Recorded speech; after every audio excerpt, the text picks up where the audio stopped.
Bonjour. Tu es IAD au CH de Douai. Oui. Donc IAD, c'est infirmière anesthésiste diplômée d'État. Nous allons parler aujourd'hui de tes 2 interventions au sein du congrès Hypnose et douleurs que nous organisons à Saint-Malo au mois de juin 2024. Donc toi, tu interviens, tu as 2 interventions. Oui. Un atelier de 2 heures, démonstration vidéo sur l'ancrage hypnotique à l'aide des odeurs, ainsi qu'une conférence. Donc tu vas parler du projet institutionnel d'hypnose et communication thérapeutique du CH de Douai, pour lequel tu es, voilà, c'est toi qui a mené ce projet de main de maître, disons-le. Et donc, si tu veux bien, on va commencer par parler de ta conférence. Oui. Est-ce que tu peux nous présenter succinctement de quoi ça va parler ? Ça va parler du... en fait, je repérais des propos où les gens disaient « mais c'est pas possible de faire un projet institutionnel, c'est difficile, l'administration autorise pas ». Et puis, et du coup, devant le fait que j'ai réussi avec bien d'autres, parce que c'est une réussite individuelle, c'est certain, mais un grand travail collectif et une réussite collective. Donc je me suis dit que ça pouvait intéresser et l'encadrement et le personnel soignant, de voir comment c'est possible de mener un projet institutionnel en respectant tout le processus d'un montage. Alors ça va être la base, c'est-à-dire lever les motivations, créer les alliances. En fait, j'ai organisé ce projet comme on organise une séance hypnotique. Donc j'ai créé une alliance, des alliances, pas thérapeutiques, mais en tout cas des alliances avec un réseau administratif, le réseau de formation, un réseau d'encadrants médical. Et puis grâce à tout ce réseau, on a pu organiser une formation et puis la faire grandir de plus en plus, de service en service, jusqu'à ce que ça devienne complètement institutionnalisé et puis que ce soit un projet qui se pérennise. Et donc il y a des codes à respecter. C'est un hôpital, il y a une hiérarchie et ça je l'ignorais tout à fait. Et c'est grâce à l'aide de tous ces intervenants, de toutes ces alliances qu'on a tous réussi à faire quelque chose, à s'entendre, à communiquer pour construire un super projet. Parce qu'aujourd'hui, il y a à peu près, à la fin de l'année, il y aura 300 agents en tout qui ont pu bénéficier de cette formation. Donc 300 agents. Oui.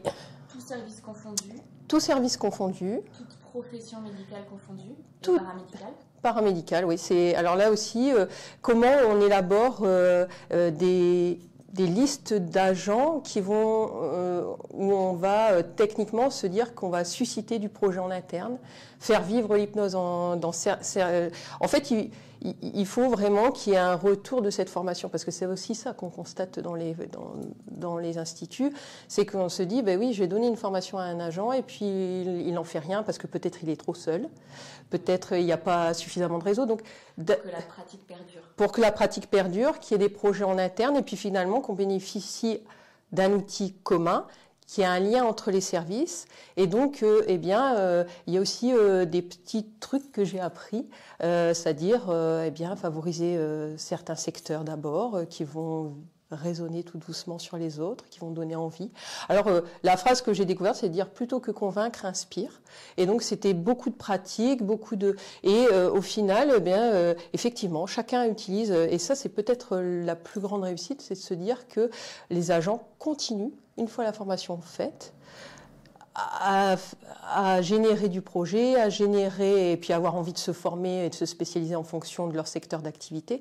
Donc, et j'ai des super retours. Donc, c'est pour ça que je voulais dire, c'est possible. Un message positif, voilà. Oui, un message super positif que vraiment. On peut y arriver. Tout à fait. Il n'y a pas que des obstacles. Non, je dis toujours, c'est un grand combat pour de nombreuses victoires. Alors, je prends les victoires. C'est très bien présenté comme ça. Et je précise que ton intervention, donc elle est le samedi après-midi, au sein d'un symposium. Un symposium, c'est un regroupement de 3 ou 4 conférences de 20 minutes chacune. Et donc les 3 autres intervenants parleront également de leur expérience de la mise en place de l'hypnose au sein d'un projet soit hospitalier, soit interne au service, mais sera un beau symposium parce que ça donne toujours beaucoup de motivation. Des idées. Les gens ont besoin de trucs et astuces. Bah oui, des petits trucs et astuces, des pratiques. Et nous pouvons parler à présent donc de ton atelier qui aura lieu le vendredi 28 juin après le déjeuner. Tout à fait. Qui est donc voilà, le déjeuner sera la partie gustative du VACOG et toi ça sera le olfactif. Oui, tout à fait. En fait, la base de l'hypnose, on le sait, c'est le VACO, même le VACOG. Et puis, en fait, dans ma pratique quotidienne, force est de constater que je faisais du VAC et rarement du VACOG. Parce que le contexte de soins ne le favorise pas, les odeurs ne le favorisent pas. Alors, bien sûr, on utilise la respiration, mais je me dis, est-ce qu'on ne peut pas mettre un peu plus de sensorialité encore? Et donc, j'ai commencé à travailler avec les odeurs. Et puis, ça m'a encore plus intéressée dans la mesure où j'ai découvert que l'odorat, c'était quand même un accès direct au niveau neurologique, à l'hippocampe, à l'amygdale, qui sont responsables et de l'apprentissage et des émotions. Alors ça m'intéresse encore plus à ce moment-là. Et je me suis dit, je vais travailler en ce sens, à développer le haut du VACO, qui est souvent délaissé pour plein de raisons. Et donc, j'ai commencé à trouver des outils différents et puis à développer ça et à créer les ancrages olfactifs avec les patients qui ont été en fait quand même réceptifs. Et je me suis dit que ça pouvait être intéressant et les gens pouvaient être intéressés rien que pour faire un VACO de base. Comment on peut introduire une odeur, faire que ce soit aussi une base de focalisation de travail pour inspirer à une transe hypnotique. Voilà, un outil complémentaire pour développer un espace de travail en plus, quoi. Et de confort.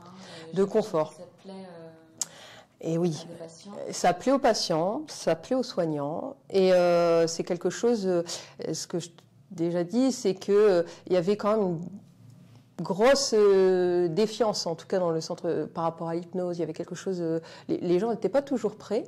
Et puis en travaillant d'abord sur les odeurs, sur l'olfaction, il y avait comme un yes set inconscient qui faisait que, à partir du moment où ils avaient eu accès à cet espace de détente, ils étaient peut-être plus prêts à entendre quelque chose de différent, tenter une expérience encore plus poussée.